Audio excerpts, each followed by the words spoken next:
Imagine a life that listens to you. How do you turn that into a reality? This is not just any list. It is the one that gets you going the way you want, no matter what comes your way. Get ready to face life. Success means you are living your life to your full potential. That's what success means. If that has to happen, you need perception and an active intelligence. Most intelligent people on this planet are generally the most miserable people on the planet.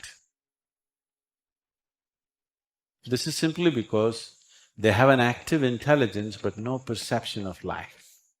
Simply if you make effort, it's foolish effort, isn't it?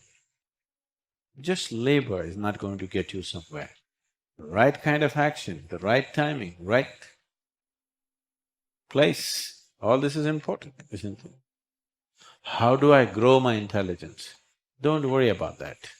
Right now, the important thing is to enhance your perception. If you're able to see life just the way it is, you have the necessary intelligence to conduct it well. Success means you are living your life to your full potential. That's what success means. If that has to happen, you need perception and an active intelligence. Your idea of success is right now, everybody should be below you, you must be on the top. This is your idea of success. This is not success, this is sickness. So do not ever think of success. Just see how to make this into your full-fledged being.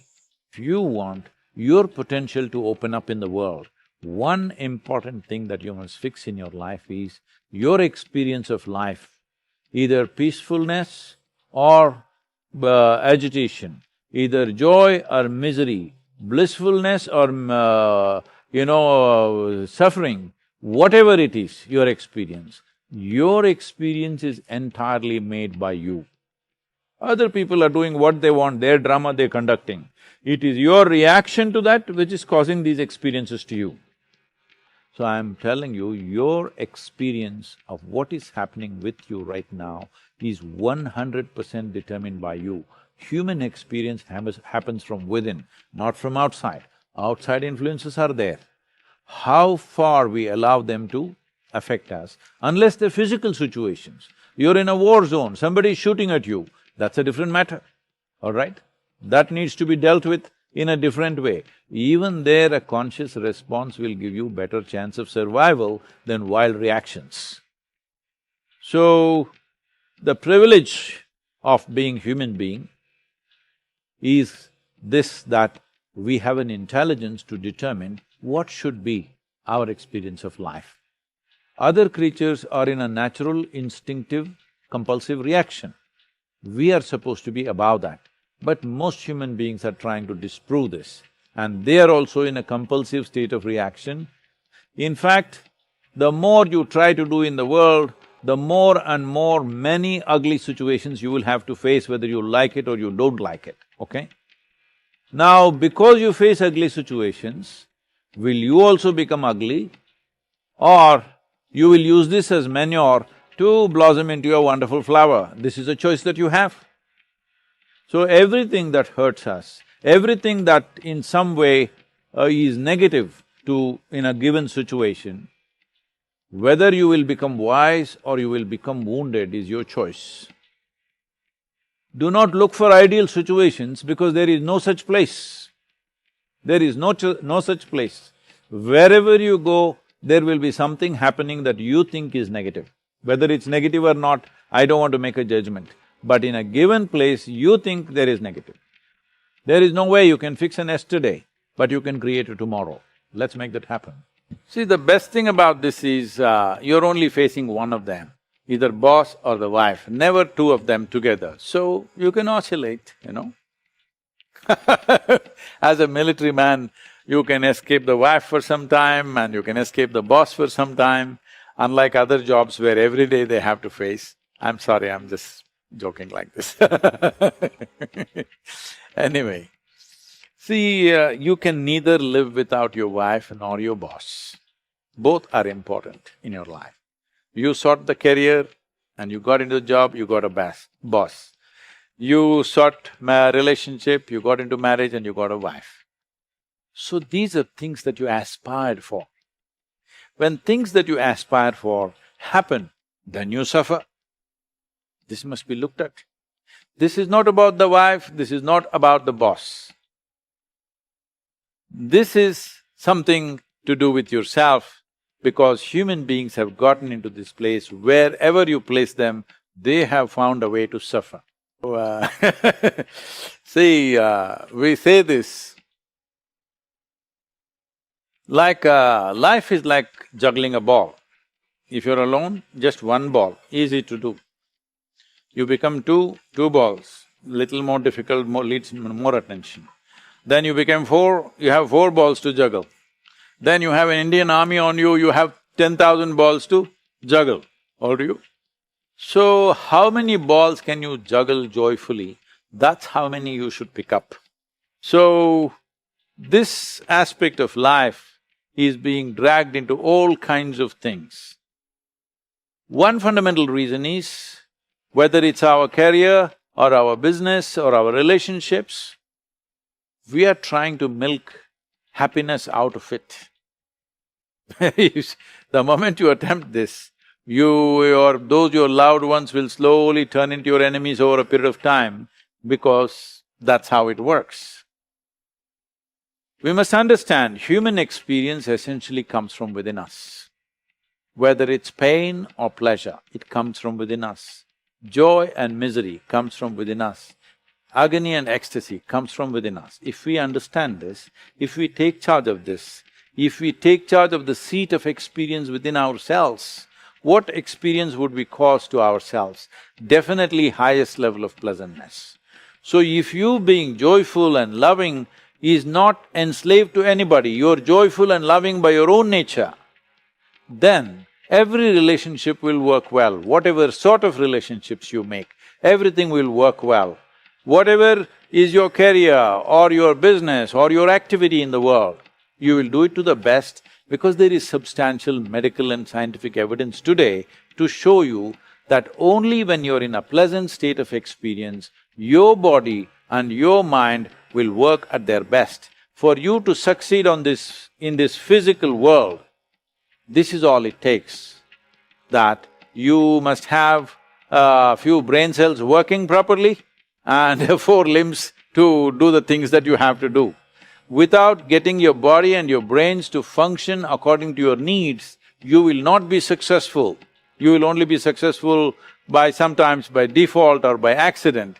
That is not a good success, because that success creates anxiety. It's very important, your success is rooted in your competence, your success is figured out in your mind.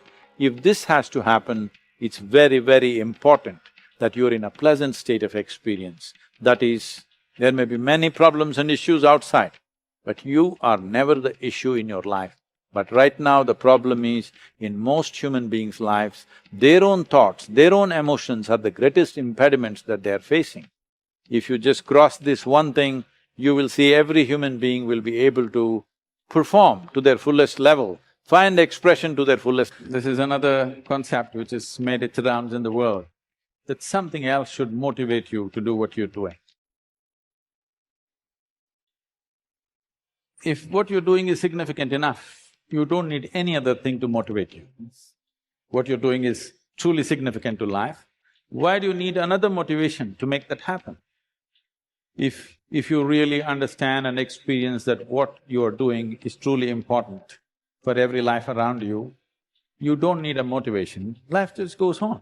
See, does your heartbeat need a motivation to keep it going? I'm asking you. All the life processes is not asking for any motivation, isn't it? Monsoon's coming, any motivation? No, it's coming year after year, because the natural process is going on. Simply like that, in you and me, life is on. What I'm telling you is, if you're doing something which is aligned with the fundamental life process of who you are, this can find a million expressions, it need not be just spiritual teaching. It can find a million expressions that what you're doing is aligned with your fundamental life process, then you will not need anything to motivate you. Simply, as a part of life, it will just happen.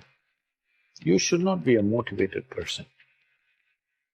Generally, when we say somebody is motivated, it means they have an agenda of their own.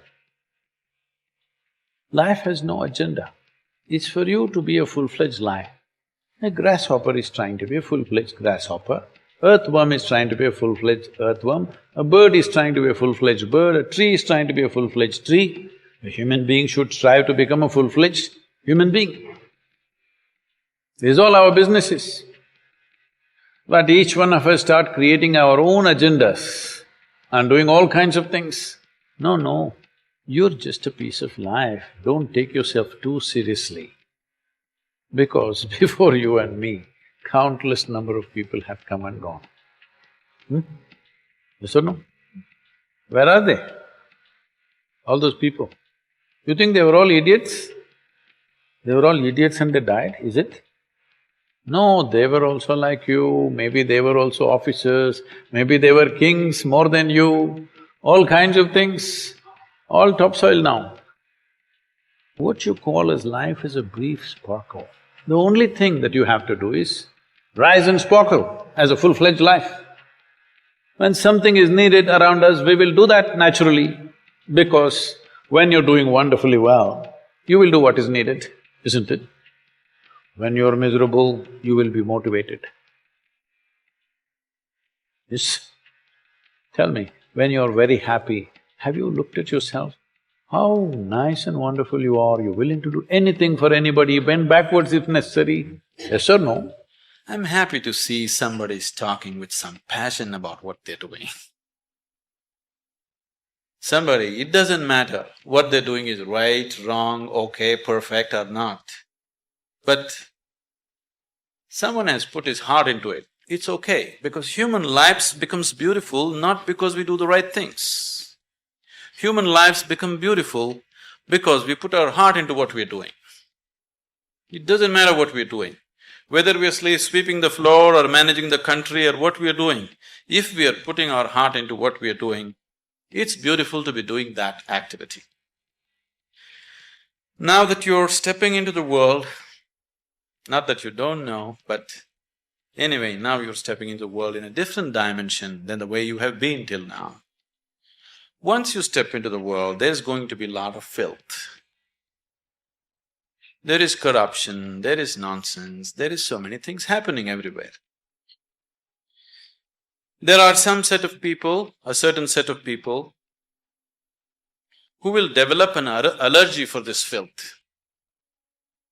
They can't stand it. They usually run to the Himalayas because they're allergic to filth, they can't take it. They want everything pure. But such a thing will not happen because the filth of the world has one way or the other has entered our minds. Whether we empower that filth or not is all the option that we have. But we cannot avoid filth, it is there. All the nonsense that can happen in the world, you know in your head, isn't it? So one set of people develop allergy and try to run away, which they can never do, really. Another set of people, a large segment of people, unfortunately, have come to their own kind of philosophies. Anyway, world is full of filth, let me also become filth.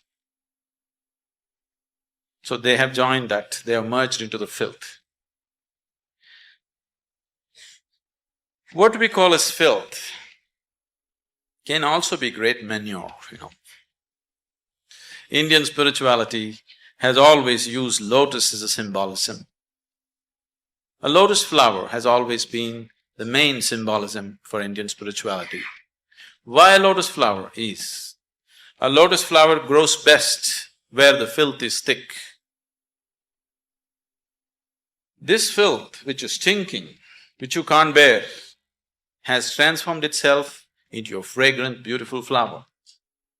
This option also is with us every moment of our life. If the atmospheres that we live in make us… we cannot call ourselves managers. If we make the atmospheres that we live in only then we can call ourselves managers. Being a manager means that we are going to create whatever we see as the most beautiful thing to happen right now. Allowing situations to create you is not management at all. The difference between heaven and hell is just this: you're doing something willingly, that's your heaven. You're doing something unwillingly, that's your hell. We have already taken on attitudes, what we like and what we don't like. I like this person, I don't like this person. Now with this person I will do things willingly, with this person I'll do things unwillingly. This may be two people, two aspects of life, two communities, two nations, two many things. This I will do willingly, this I do unwillingly. This means I've decided in my mind, this is good, this is bad. There are no good people and bad people. Everybody is oscillating between the two. If you create a very pleasant, wonderful atmosphere, everybody behaves wonderfully. If you create an unpleasant atmosphere, a whole lot of people act nasty. Yes or no? There are joyful people and miserable people, but there are no good people and bad people. That's big.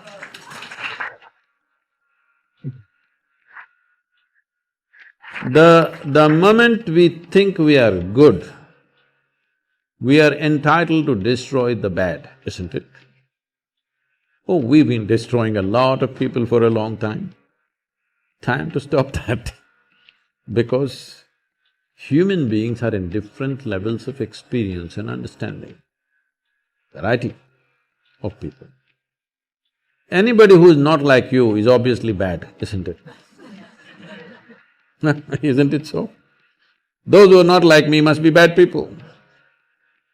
Because the basis of goodness and what you think is goodness is decided by you. No, you have no business to do that. Willing means this: I'm just willing. I'm 100% yes to life. I am not yes to this one, no to this one, no. I am just yes and yes to life. If you are 100% yes to life, you are a volunteer. Oh, that's… You have become a willing life. You have become so willing that you have no will of your own. Life is important. When I say life, I am not talking about your family, your work, what you do not do, your party. I'm not talking about that as life. This is life, isn't it? Life is within you or around you. The ambience of life, you're mistaking the ambience of life for life. Your home, your family, your workspace, your party, this is all ambience of life. This is not life, isn't it? Not you as a person. That's not important. But you as a piece of life, it's very important. Because that is the basis of everything. When I say that is the basis of everything, the universe exists for you only because you are, isn't it? Yes or no? The world exists for you only because you are, otherwise it wouldn't exist in your experience. So, in every way, this is important. You're mistaking the ambience for the real thing. No. Life is important because it's the only thing you know. You don't know anything else. Do you know something else? Rest is all imagined stuff, isn't it? The only thing is that this is beating and alive and that's all there is. So is this important? It is of paramount importance. So what is the purpose for this?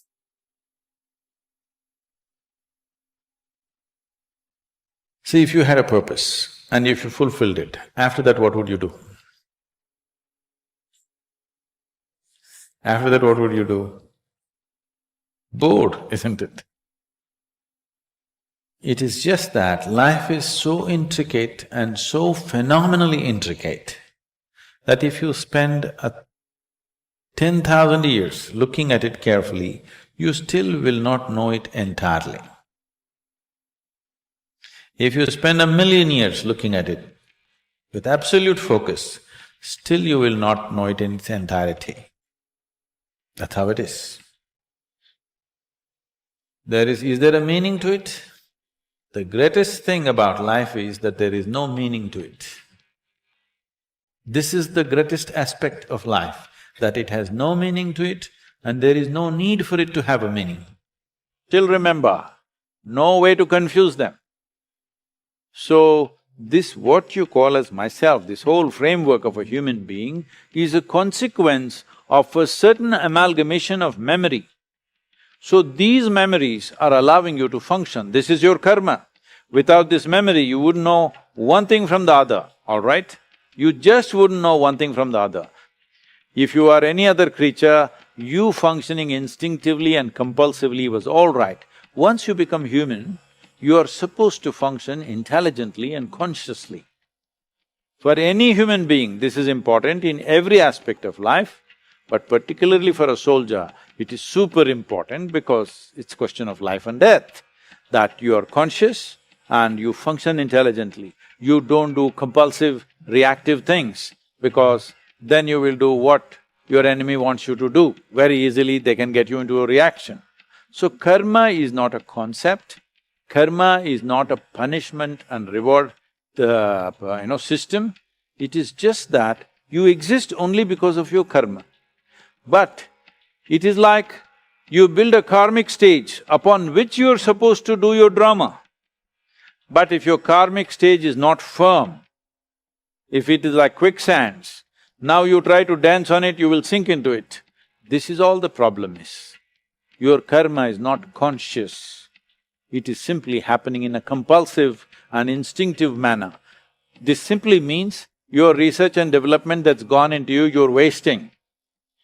So this is extremely important for all aspects of life. Karma is not a problem. You exist because of your karma. You don't suffer because of your karma. You suffer because you react to the karma. Or you're reacting to your own karma or you're reacting to somebody else's karma. It is in reaction that you suffer. See, there are only two kinds of suffering, physical suffering and mental suffering. So physical pain is an essential part of our survival process, but suffering is a psychological reaction to either physiological situation or social situations around us. So karma is not the problem, karma is vital for your existence. As soldiers you might have witnessed, even when there is grievous injuries, certain men don't suffer, they're still on. Not that there is no pain, there is enormous pain. Because physical pain is one thing, multiplying that in your mind is called suffering. Physical pain is very important for our survival. If there was no physical pain, we wouldn't protect our body, we would rip it apart. You are an individual only because of your karmic matter. Karma does not mean good and bad, it is just memory. It is things that have already happened. Is yesterday good or bad? There is no such thing because it's not alive. Only if it's alive and it can bite you, you can say it's good or bad.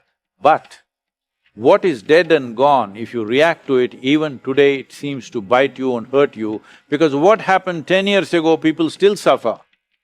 What may happen day after tomorrow, they already suffer. So what happened 10 years ago is not alive right now. What may happen day after tomorrow cannot be alive right now because it's not happened. So you're essentially suffering that which does not exist. This is why karma is important. You understand your joy is also your karma, your misery is also your karma, your suffering is also your karma. Karma means you are doing it. Karma means action. In this cosmos, is it somewhere marked this side up and this side down? There is no such thing. You do not even know what is up and down. How come you know who is up there or who is down there? So these are childish, soulish that you create in your mind.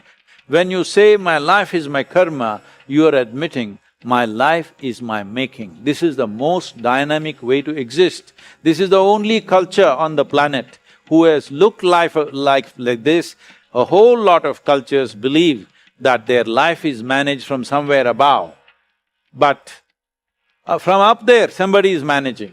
But we are sitting on a round planet which is spinning all the time. You don't even know which is up and which is down. Karma is a very dynamic, adult way of looking at life. This is my making. Right now, I am joyful, this is my making. Right now, I am miserable, this is my making. Right now, I am the way I am. What's the point of doing something that doesn't work? Hello? I'm not telling you, you should do only what works. Do whatever the hell you want. But for your life, because it's a limited amount of time, what is the point doing something that does not work, isn't it? Either it should work for you or it should work for people around you. If it doesn't work for you and anybody around you, what is the point of doing that damn thing? See, you're misunderstanding this. You're trying to make this into some kind of a value system. You're trying to make it your philosophy. I will do only what works. Well, you took a oath, I will do only what works. Now you don't know what works. Because what works will not come with a oath or a commandment. What works comes with constant observation and evolution of who you are, isn't it? Hello? The same things, how you made them work, how clumsily you made something work 10 years ago, the same thing you may be doing it with ease today, isn't it so? Or you may be doing it clumsily today, you were doing it well at one time. Whichever way, whichever kind of evolution has happened, this happened. Soldiers, American soldiers were leaving on duty. So, one of them told the other, you know Steve's wife, she read 3 Musketeers and she delivered triplets. He says, oh my God, my wife is reading Birth of a Nation. What am I supposed to do? That's not how it works. So don't make this into some kind of an ethic or a philosophy, I will do only what works. So, don't make philosophies and ethics out of everything. Or don't tell yourself a commandment, I will do only what works. It's a good commandment, but now you don't know what works. So, no. You need to be conscious and apply yourself to every damn thing. If you just learn this much, that you don't decide what is important and what is not important.